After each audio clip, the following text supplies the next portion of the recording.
you know, in some engagement when she was speaking, she was like, yeah, my name is XYZ and I ran for whatever, whatever. It was so artificial. Can I quickly add something? I want to piggyback on your point. First is we need to understand the political space to understand the role that gender is going to play. Okay. And you mentioned history, and it's important to go back into history. Women have never been shot, or we've not had to, you know, to count lesser number of women in our political struggles, even from pre-colonial days. You know, the days of the Moremis, the days of the Fumlaya Ransom Kuti, and the others, Queen Amina, and even more recently, you understand. People talk about Senator Tinubu today, but she played a lot of role in supporting not just her husband, but a lot of the Nadeko men when they were in the struggle. Now, there are many of them. I think Rose Oko, for example, from Calabar was in that class. And, you know, across the country, in their various communities, Zainab, Maina, all of them had played one role or the other in democracy. But let me explain something to you. The reality is that the mindset of the ordinary Nigerian about women's participation in leadership is very poor. Very poor. Maybe I would agree to you on the exposure. That is why you will realize that, because go and check every political system and structure. The highest percentage of participants in that system are women. So why are women not excelling at the poll? Why are women not excelling in their political space or in leadership? Because they don't have the support of the women themselves. True. I agree with that, but also, I will tell you something, and the men, and you said it's a mindset thing. Mindset poverty is the worst thing that can ever happen to any human existence.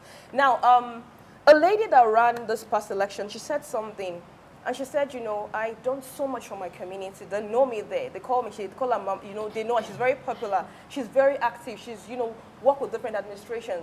When it was time, you know what they told her? They said, you know, if you were a man, we will support you, but we cannot support you now. We're not ready for you. They told her just outright like that. Where does she want to start from? And that's at the party level. So even the political parties, it's like, how can you institutionalize some of those rules so that political parties can actually follow them? And another one, like women also, like, so I'm a woman. There's so many things that people face. Like a lot of them can't even talk about it. I went for like, an engagement recently, and a woman said something. You know, a woman, she was with a group of, she called them vultures, male politicians. When she's young, they tapped their butts. Where's she going to report to? Let me thank the governor of Lagos. He has a very strong representation of women in his cabinet. Now, he appointed a woman as the commissioner for local government and chieftaincy affairs. Do you know that there were complaints by some set of people that why would they put a woman to head a ministry that is responsible for chiefs and traditional rulers? Because as a woman, she's not supposed to be above, and that is wrong. Women, the mindset that women should not be seen or aired, or seen and not aired, is something that needs to change. There needs to be a paradigm shift in the fact that we feel that women cannot be superior.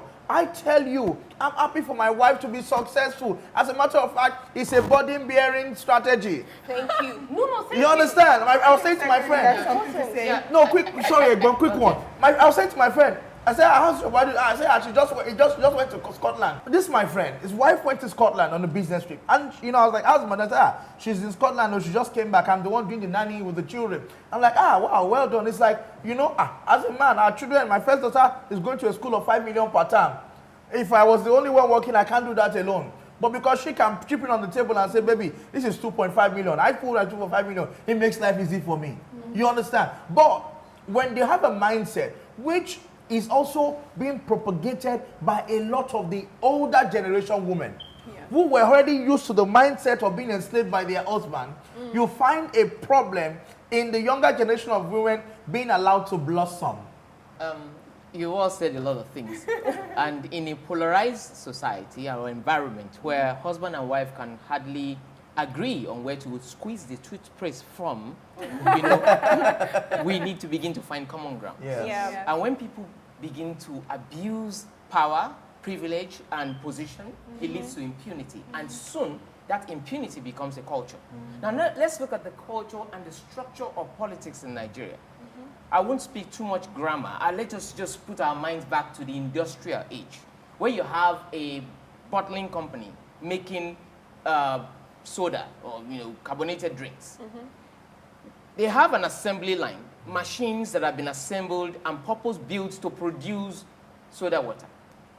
Do you think that the fight about the gender balance in that company will change the product of that company? Do you think that the change of the head of production will change the produce of that company? What will change the product of that company?